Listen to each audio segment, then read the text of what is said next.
Hello and welcome to the Indy Author Podcast. Today, my guest is Becca Syme. Hey, Becca, how are you doing? Hey, Matty, it's great to be back. It is lovely to have you here. And just to give our listeners and viewers a little bit of background on you, Becca Syme holds a Master of Arts in Transformational Leadership and is a Gallup-Certified Strengths Coach who has individually coached more than 6,000 authors at all levels. She is the author of the Quitbooks for Writers series and the popular Write Better, Faster course, and the host of the Quitcast for Writers podcast and YouTube channel. And she writes mystery novels and lives on one of the Thousand Lakes in Minnesota. And Becca was last a guest way back in episode 30. That's going way back, where we talked about common writer wisdom. Is it right for you? And so, not surprisingly, based on that bio, Becca is back to talk about what to quit and how to know, and maybe what has changed over the time that quitting has been a sort of a focus of her study and her thought. And so I always like to ask, Becca, when people have a very specific area of expertise as you do, what did you initially see in the author community that made you realize that advice about quitting was something that was needed? Yeah, personally, it was a lack of trust in the decision-making process that people have, right? So, like, they would hear where I see it the most is like they hear something at a conference or they take a bunch of workshops or they listen to a bunch of great podcasts and then they question their own decisions because they're not certain about why they're making choices and what would be the best for them. And so much about not trusting yourself is not understanding where that lack of certainty comes from. Like, why do we feel uncertain in the first place? And is it necessary to listen to it every time it comes up? That kind of experience for me and watching my friends sort of make these decisions and then all of a sudden be like, well, but blah, blah said that I can't, or somebody else said that they're doing all of this is maybe I should do this and now I don't know what to do. Right. So that feeling of like, not knowing how to parse through the voices that we listen to has been a particular interest point of mine, trying to help people understand how do we use both like the structures of our own personalities and how we're wired in these more cemented ways. Like we're wired in some very, very plasticky kind of ways and ways that we can bend and develop and change a lot. And then we have these ways that are more cemented. So, how do we understand those and utilize them to our best effect? And then, how do we use the more plasticky brain space to be able to develop in areas that we could, kind of have more success in? But then, what of psychology and what of the world and what of things that are true about life do we need to understand in order to know our own responses and how that works? So it's super complicated, but I love figuring out very complicated things. And so that's how we get where we're at, I think.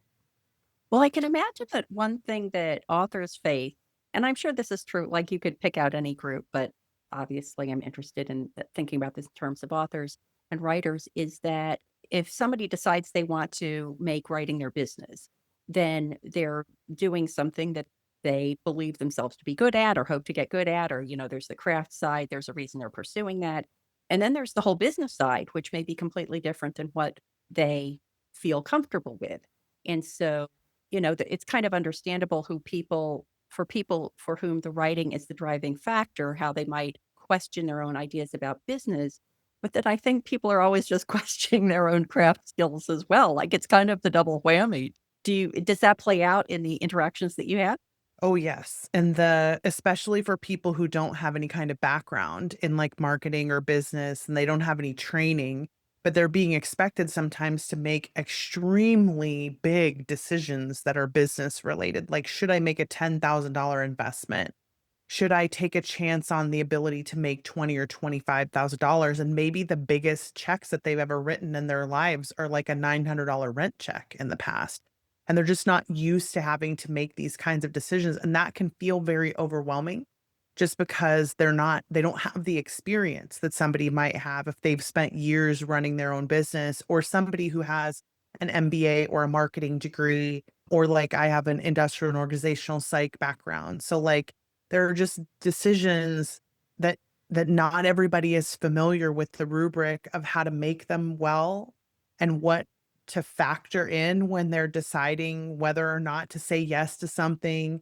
So a lot of what ends up happening is they use, and this is through no fault of our own, it's just human biology, but we use fear as a mechanism of making the choices because I'll be afraid that, oh, somebody else is making $1 million on TikTok. Well, I'm afraid to not make $1 million. So I guess I better start doing TikTok because that seems to be what everyone, quote unquote, is doing. And then I'm making decisions based on, first of all, a pretty vague understanding of what makes money in the industry. And second of all, a pretty vague understanding of how TikTok works. And third of all, an absolute mismatch in terms of my own cemented personality parts and maybe even my own time and ability to replicate and be sustainable in it. And all of a sudden, I'm making a decision that doesn't make any sense for me to do, primarily because somebody else was really certain and I feel really uncertain.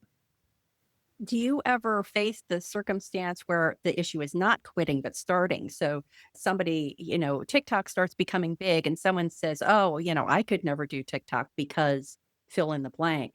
Like, how is the psychology different between understanding the things you should quit and understanding the things you should try? Yeah, I rarely will argue with somebody if they think, yeah, I shouldn't try that. Because I'm like, okay, there's probably an intuition that you're listening to there that is worth listening to, at least for the moment. When I was here last time, I made a couple of notes and I was like, oh, I wonder if Maddie has like learner or developer, which are both strengths that I would, after talking to, I was like, oh, I hear some of that. They're potentially maybe a positivity strength. People who are high developer, high positivity, high learner, high adaptability, high achiever, they tend to feel like the danger is when people don't want to try something. Right. So there's like but think of what you could do if you fly, right? They're like, what if I fail? And you're like, what if you fly? And I'm like, right. uh, Theoretically, that's not a bad way to think, right? Because there are tons of people who think that way. And sometimes people do need a little encouragement of like, well, what's the worst that could happen? Right. So you try a little bit of TikTok and then you end up not being good at it. Okay. So that wasn't a waste of time because you figured out that you weren't good at it, which is technically true. And also, the reason I don't argue with people is that I know if they're going to do it, they will eventually do it.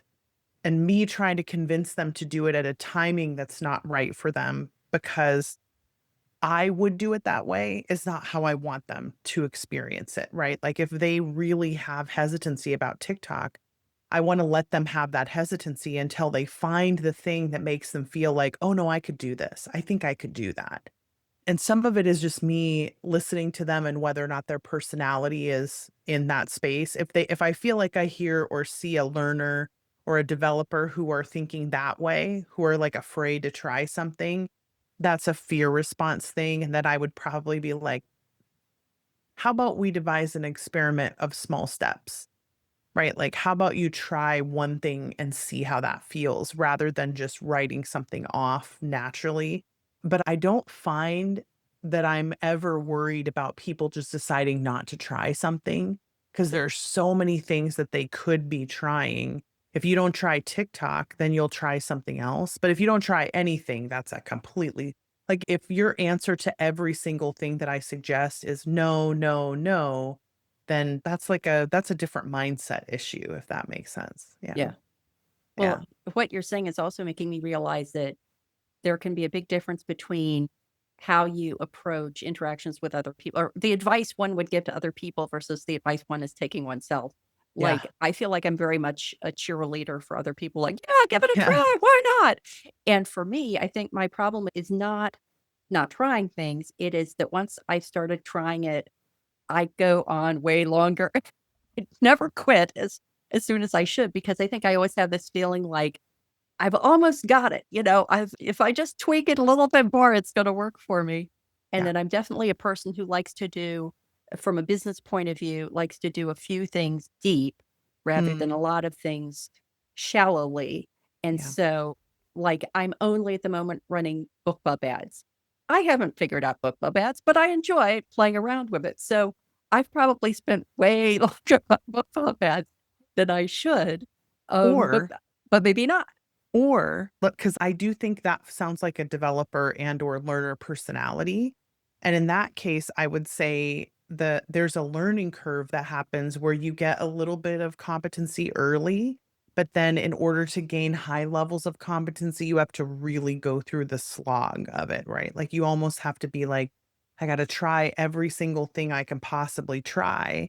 And if you take that tactic, you are more likely to have success with it eventually because you'll sort of fail at enough stuff that you'll learn how to succeed at it. It's the whole 100 light bulbs concept, right? Edison, he has this really famous quote that I only remember because it was about light bulbs, that he didn't fail 100 times at making a light bulb. He learned how not to make one 100 times so that he could learn how to make one that last time. So I feel like that is the learner developer perspective. Like I'm going to figure it out one way or the other, but I'm not going to try maybe like 50 things. I want to figure out a few, which can also be super beneficial. It's just how do you determine the new things to try? Then I would always want to make sure that I'm pushing myself a little harder to take risks and experiment with things that I've never done before. Because there are certain things that I can't learn until I enter into the discomfort zone. And so, as that like long tail learner, I would just always want to make sure that I'm really challenging myself the longer I spend doing something. It's very interesting that right before this conversation, and I mean right before it, like 45 minutes before it, I was listening to an episode of a podcast I love called Hidden Brain. It was about what sets non-ordinary people apart from the ordinary people. They used Edison as an example of how, he's known for these couple of, the inventions that we're still benefiting from today, but that he had hundreds and hundreds and hundreds of really unsuccessful inventions. And it was sort of like the quantity. And in there somewhere, he was, inventive enough and persistent enough to hit a couple that worked out. And then there were just lots and lots that were big bombs. Yeah. Yeah. I mean, that persistence essentially is the thing that makes that learning curve eventually pay off for you, where you're just willing to keep trying, keep trying, keep trying. And I think, and this is one of the things that in the book, in the new book that I'm working on, is the difference between the 2017 and the 2025 market, right? Like the Yeah. 2017 market was such a gold rush space. There were so many early adopters still in there from the idea diffusion curve, which made the energy feel really exciting. Everybody was trying things, a lot of stuff was new. Most of the rules hadn't been discovered yet in terms of like kind of the edges of what will happen regularly in the publishing industry. And then that feeling changes so much when we run out of the gold rush phase and we run into sort of the golden age, which is like, okay, the market's open. It's going to be open. That's the golden age, right? But it's no longer in this extreme kind of diffusion curve of idea, the brand newness of indie publishing. And so a lot of the people who are really attracted to that feeling of the newness are starting to feel burned out because now we're not in the catalyst period anymore. We're now in the like maintenance phase. And that's not a fun place for people who are early adopters. So a lot of early adopters are burning out because they don't really want to be in that space. So they need to know how to continue to iterate on their work if they want to stay in the publishing industry. And so much of that is understanding what it is that you like the most about this and understanding how to get more out of it. But in terms of like the longevity of career, the most important thing we can have if we want to have a long-term career is persistence. Because the once we finish the gold rush, it now is golden age. Like even though there will be other learning curves that we'll go through, there will be other disruptions. Nothing is going to disrupt on the level that we're gonna fundamentally change. And I know people talk about AI and things like that. I'm not saying there won't be big disruptions. What I'm saying is that gold rush mentality is almost insidious with some of us because we are early adopters. And so we don't always have the level of persistence that we're gonna need to be able to stay in this business through all of the disruptions that are gonna happen. Well, I realize based on what you're saying that this is probably going to be my favorite time of the development of indie authordom because, as an example, I was saying I like to do a few things deep rather than a lot of things shallowly. That's definitely true of the tools I use. Like my goal is always to have as few tools as possible and then use That's like really every smart. single function in them. And oftentimes I'll get the opportunity, because of doing the podcast, and people will call me up and say, "Oh, we have this new tool that you can use to do whatever. Do you want to try it out?" I was like, "Oh no, no, I really I want to wait until all your other like early adopters iron it out and then let me know." Yeah, Um, that is the most middle adopter thing ever. And what's great though about being that middle adopter space is that you kind of come naturally equipped with some of these like the stability kind of tried and true spaces, which is handy. The people who are going to struggle a tiny bit more are the early adopter people who are going to always need the new thing in order to keep themselves engaged in publishing. It's not a bad thing because there's always going to be something new that's going to come along that's going to help us figure out how to publish differently or that's going to disrupt the industry and try and change the way that things are functioning. There will always be disruptions of some kind for those early adopters. But there still is always gonna be this space where if I will just continue to write and publish, like, I may make more and less money at different parts of my career depending on how long I'm willing to stay in this. But if I don't ever take the tactic of, "This has to work right now or else," right? That's a fear response. That's a biological response that's actually keeping us from making the most beneficial decisions for ourselves that we can, which is dangerous. But if we can just keep ourselves from having that kind of fear and urgency and practice more peace and security and understanding that no one can take away my ability to write and my ability to make money at writing will come and go no matter how much I'm making right now. Like I will go up and down. And the thing I don't think people realize is so if you go backwards and you look at the top selling albums of all time, right? Or the top selling albums of each year, you would see in the 60s, like the Beatles were the top selling album, right? There's all these different people that you would see for about 10 years. And then within 10 years, you never see the Beatles again. And you see the Rolling Stones and Cream and like people like that. And once the 80s hit, you never see those people again in the top 10. And you see Metallica and Whitney Houston and MC Hammer. And then once the 90s hit, you never see those people again. You don't see the Beatles again after 1969 or whatever in the top of all time. The Beatles still make money. They don't make what they did. They're not on top. They're not the best because trends change constantly. But the one thing that is consistent is if I just take my agency in my own hands, that I am going to be the decider and I'm going to do this at a level that is sustainable for me to do it. Sometimes I may make a lot of money at it and sometimes I may not, but there's always a possibility in the future that I could make more. There is nothing to say unless I have literally been in the top 10 highest grossing of the entire world.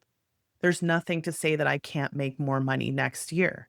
There's nothing to say that even if I top out at 7 figures and then go back down to mid 6 figures, that I can't still make more money again in 5 years or in 10 years. That literally is not, there's no predictability in that. The only thing that's predictable is that if you lose your hope, if you lose your will to continue, you won't continue. So we want to quit the things that are making us not feel hopeful. So it used to be we want to quit the things that are making us feel overwhelmed, right? Because in the 2017, it was there's too much opportunity and everywhere there's opportunity and we're all so afraid that we're going to lose out on the opportunity and we have to quit the things that make us feel too overwhelmed, say no to opportunity, etc. Now the world is completely different. We have got to quit listening and watching and intaking things that make us question whether there's hope in the future or not.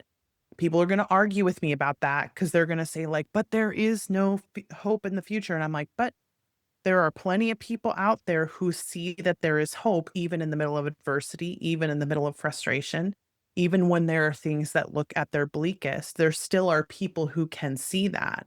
And if you can understand how important it is to just maintain my desire, even if it is trudging and frustrating, and all I have left in me is just the desire to not give up, that's the only thing that I want us to worry about for the next 10 years is just to make sure that what we are quitting is the stuff that steals our hope and our energy and our belief in the future and our will to live. And that made me quitting some pretty like integral things to us. We may not be able to go on social media anymore. We may not be able to be part of some author groups anymore, but we need to be willing to get rid of the things that are stealing our hope. I just don't think people have enough objective perspective about how important it is to maintain peace internally and hope in the future. It is the most important thing that we can do. So for the people who are empathizing with the back in the gold rush days, there was always like something new and exciting to try. And there just aren't new and exciting things coming along anymore. In that case, it's a matter of finding what they need to quit. Or in that scenario, is it a matter of finding the new things they can do that are like there really are new things, but maybe they're Yes. just outside the realm of what they think of as their career? Yes, it what we may have to quit in that scenario is I may need to quit expecting that the writing is always gonna be the most exciting thing in my life.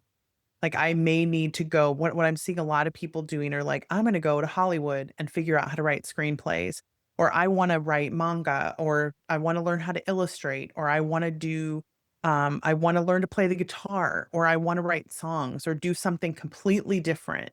Like, sometimes what we're expecting is that we expect there will never be a slowdown or a lack in the writing's ability to be exciting to us. And that only happens when there are no stakes attached to the writing. When the writing is fun, it can be fun. But once there are stakes attached, once you're making money at it, once the stakes go up too high. So if you're making money at it, but the stakes are not high, like it's just still fun for you, it's so exciting. But once the stakes go up, so let's say the money goes down, now the stakes go up, and now it's not fun anymore. If I start looking around and seeing everybody else failing and I'm wired to watch everybody else failing, then the stakes go up for me because I need this to start being more fun for me, and then I need to start looking elsewhere for the fun. Because if I wanna continue to write, it's just like a marriage.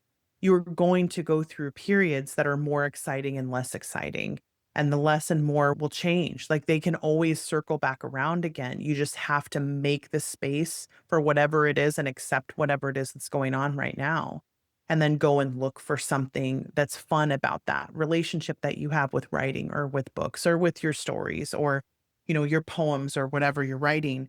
But the people who need to find new things, they have to stop expecting the writing to provide that for them for the time being and learn how to see it primarily as a job that they do if they want to keep making money at it. But I see some people are quitting writing right now. Like they intend fully to come back to it at some point, but the industry is so soul sucking for them right now that they just need to be gone and they need to stop writing completely. And then they're protecting and preserving their ability to still enjoy the writing. And some of us may need to do that for a time period. I think there's this mentality that we have that somehow it's a straight line that can't be broken. And that if we ever stop writing, that we're somehow never going to come back to it. That's black and white thinking. There's so many logical fallacies attached to that type of thinking, and all or nothing thinking and black and white thinking are very dangerous things to engage in because they're usually not correct. And when you're believing something that's not correct, it doesn't actually help you to believe it. So if you could instead say, like, I know that there's a possibility that I've been doing this for 15 years and it's not paying my bills right now. I may have to go get a day job for a little bit, but I can be back. Like I can come back to this. And not even that I have to like maintain my selling as I'm leaving. I have clients who walk away completely and then come back. People who haven't published for 2 and 3 years, people who stopped publishing during the pandemic and are now coming back. So I think our stories that we tell ourselves are determining the reality that we have. And if we tell ourselves a story that like the writing isn't fun for me right now, and so therefore I'm in despair, it's like, well, find something else fun. You're fine. Like their writing doesn't have to be the be all and end all and fulfill everything for you. We have an expectation that happiness needs to be present in every moment of our lives, and that's not possible. We need to learn how to exist in moments where we're not happy and still be content like still be functional and content, and then reclaim the happiness when it's there to be reclaimed, because that's just the way life functions, right? Well, I think that's just going to be a great conversation for people to listen to in conjunction with an interview I just recorded with Jane Friedman, episode 303, Midless Success.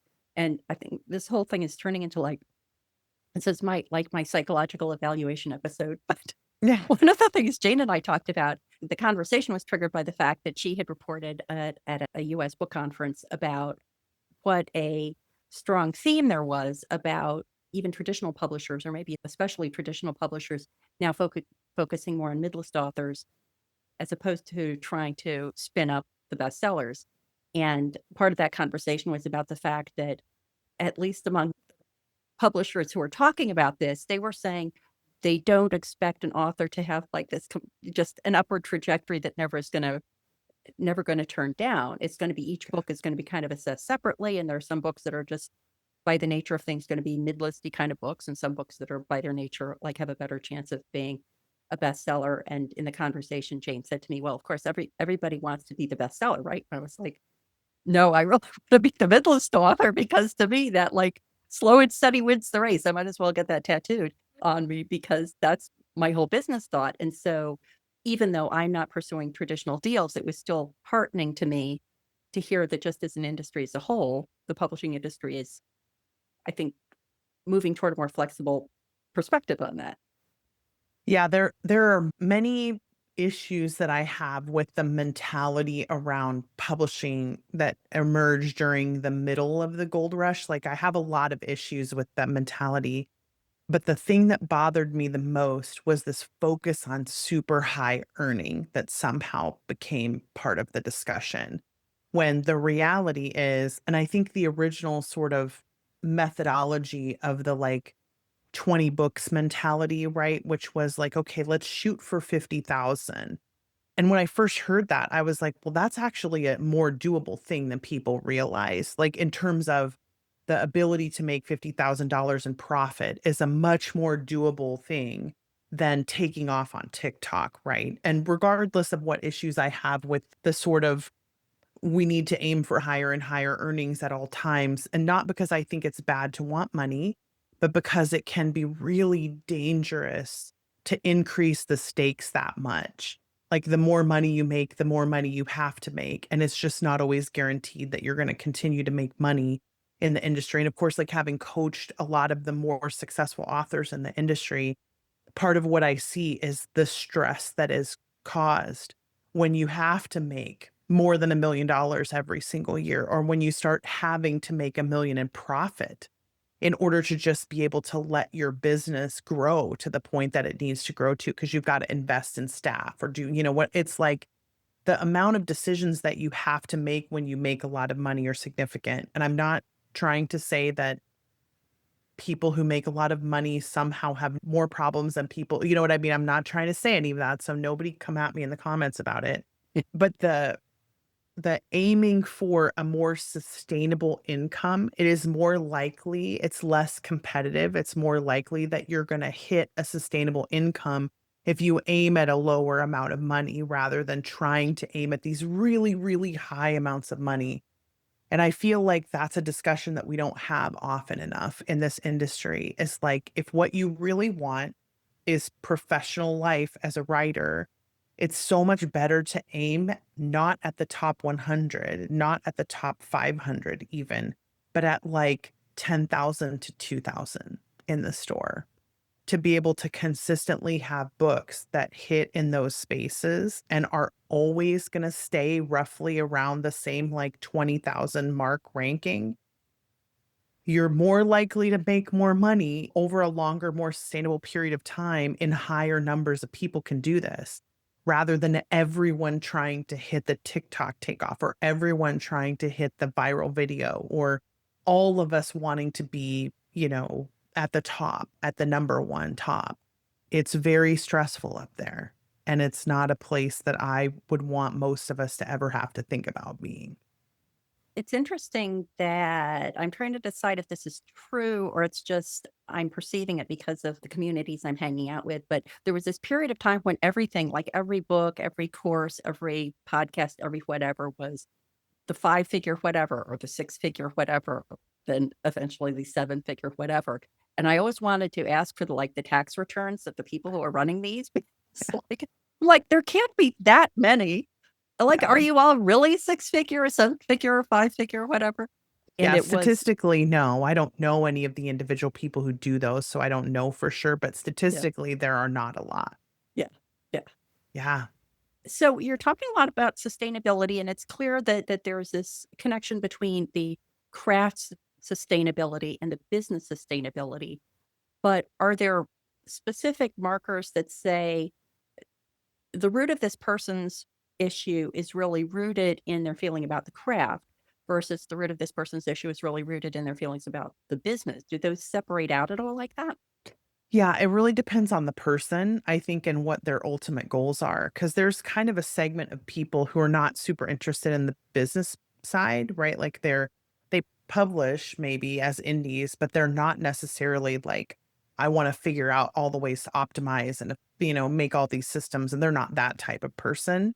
They're probably gonna fall a little more along the lines of like, I wanna focus on making the best book that I can, or I wanna make sure to please the readers that I have, and I may wanna grow, but I'm more interested in the book itself and what's happening in the book, and I think that creates its own set of stress and its own set of decision-making apparatus around craft because it's much harder to teach people craft than people think it is because we see a lot of craft books out there, but to actually have people increase in their craft requires them to write more and more and more novels, more than it requires them to take workshops. It requires them to experience writing novels in different ways multiple times. And for some people, that can take them years. So the frustration level can be higher because they're not able to get through the iteration as quickly as like if you just want to run a bunch of Facebook ads, you can run 100 Facebook ads in a very short amount of time. You can't write 100 novels in a very short amount of time. So, yeah, there's definitely like a whole separate set of stress between those two spaces.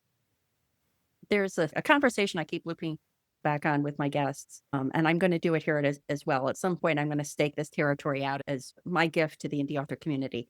And that is that at some point I realized I looked back over, my past year, my 2 years of my author career, and I said, when I'm faced with a situation where the choice is between doing what I want to do, and I'm generally speaking just about my fiction work, doing what I want to do or doing what I think will sell better, I see that I almost always choose doing what I will enjoy more. Yep. And I just sort of said, okay, well, I'm willing to do that. And to do that, I'm going to look for other ways to make money in my writing publishing career. Like I leaned much more into writing nonfiction articles. I leaned much more into my speaking engagements and things like that. Do you feel like that's an emerging approach or Mhm. just an approach that works for some people and not for others? What are your thoughts about Mhm. that? Yep. Yep. I'm seeing more and more people talk about being a part-time author than ever before in a positive way, which makes me so freaking happy. It's just this is the content area that I wish more people would make content about is the happy part-time author.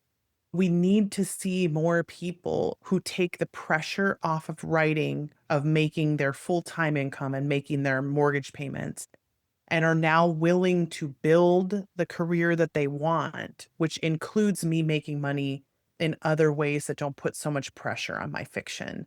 Because, spoiler alert, the majority of people who are making good money writing fiction, and this is frustrating to talk about because the people who do the sort of like thou shalt write to market, you have to write to market kind of stuff, it is working for them. They are very wired to be excellent at that, and so it works well for them, so they get really loud about it, and every time I say this about what I'm about to say, they always email me, and they're like, "But Becca, how can you let people not write to market?" And I'm like, "Well, not everybody's wired that way."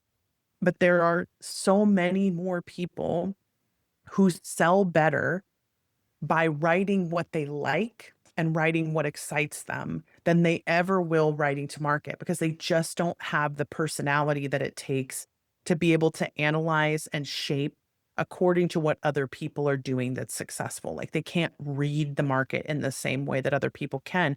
So it's not as helpful to give them advice to try to write, well, write what sells, write what sells. If you don't have these very particular skills that allow you to be able to do that, you can't just, not everyone can just go out and write to market. Like it's not a natural capacity, you have to develop it.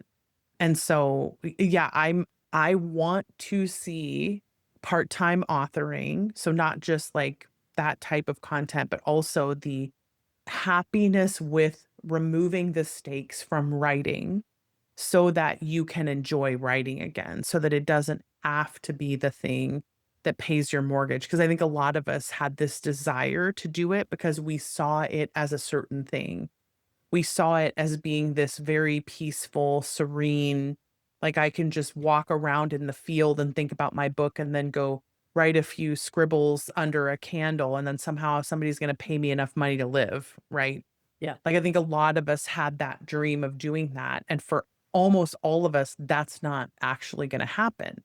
If we are able to write for a living, most of us have to work so much harder than we thought we would have to. We have to do so much more. It's so much more stressful.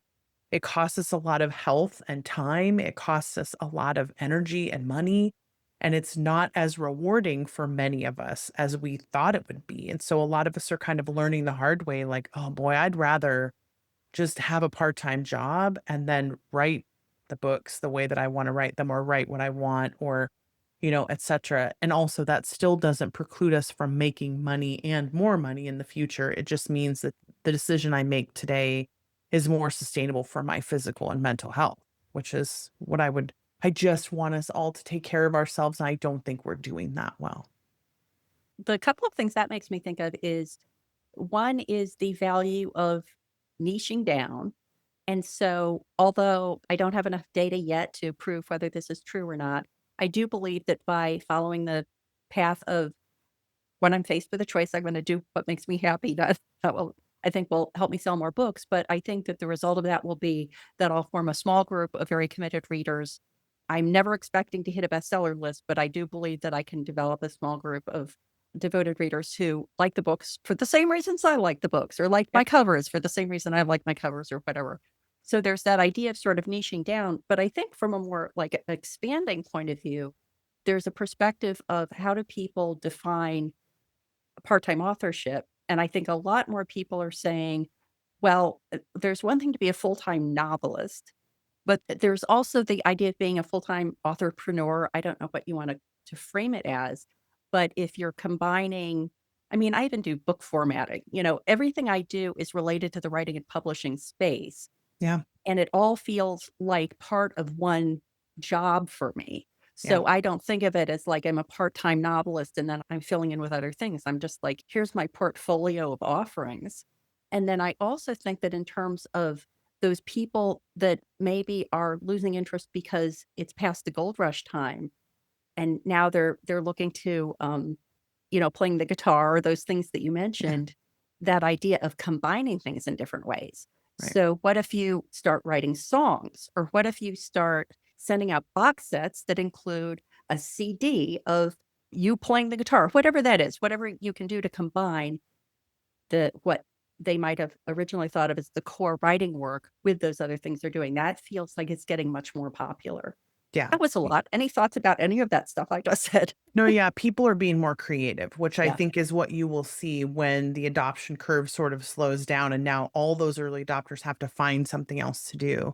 They either leave the industry and go do something else, which many of them have. Like we lose the sense sometimes, especially if we're newer, of like who used to be around 10 years ago. It's just not the same industry anymore because a lot of people have either faded into other careers that they wanted to do, or some of them have faded into life changes. Some of them are only writing other things now, or they're just not participating in kind of like the larger author sphere. Some people are not writing anymore.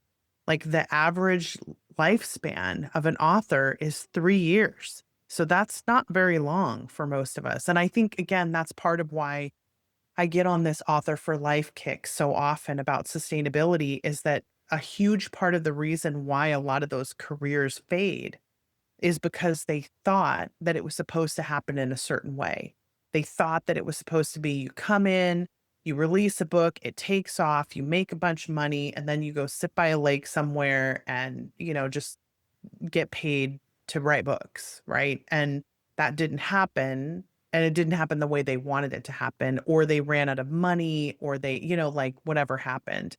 But if we will lower that curve and make decisions that are more sustainable for ourselves, like not spending every penny we have on workshops and courses and conferences and travel and book signings and things that aren't making us money, like not spending all of our time and money on things that are lengthening or maybe increasing our enjoyment, but not lengthening our career, then to me, that's important. It's one of the reasons that I fought with myself about doing a Kickstarter because, of course, like I do believe fundamentally that part of the reason that a lot of authors are burning out is because they've been doing learning that has not yielded the results that they wanted. And they're starting to get frustrated with the experience of like, but I've tried all these things and it's not working. I've tried all these things and it's not working.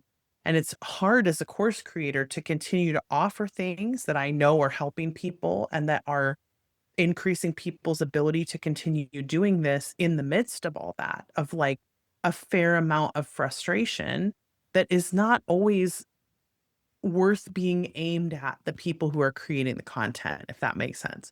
Like people who are creating the content are not the problem. The problem is Loki's in charge of the industry, and we all have expectations about what should happen as the result of learning or trying or experimenting or launching that are not happening because Loki's in charge. And instead of blaming Loki, we blame ourselves. And then we lose our hope for the future.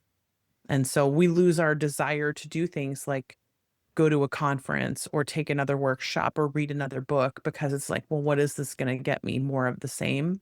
And that frustration and that lack of hope is just, it's so hard to watch happen. Yeah. And those things can be fear responses in the sense that I could put pen to paper and start working on the novel I've been thinking about for a long time. Or guess what? I could read another book about craft. Yeah. At some point, you've just got to like do the pen to paper thing Yeah. and make Yeah. those assessments about like when it's time to quit the study and when it's time to start doing the thing.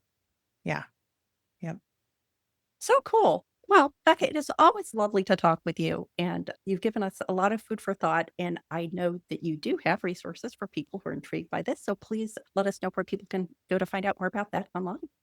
Yeah, the YouTube channel and podcast are probably the best thing for people to check out. Just the Quitcast, Quitcast for writers. This fall, if you're listening to it in 2025, I am doing a Quit book Kickstarter that has I'm very excited about this. We have not done this before, but we're doing a collector's edition vinyl abridged audio on the Kickstarter so that if you have always wanted to have a vinyl little quit book cover in my house, I have this place where all my vinyl albums live.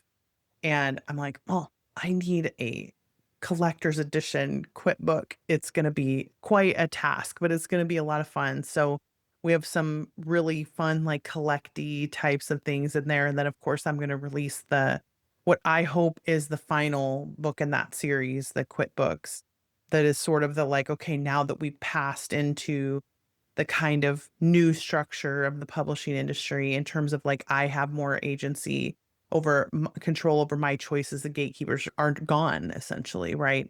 Or the readers are the gatekeepers now, and how do I get access to them?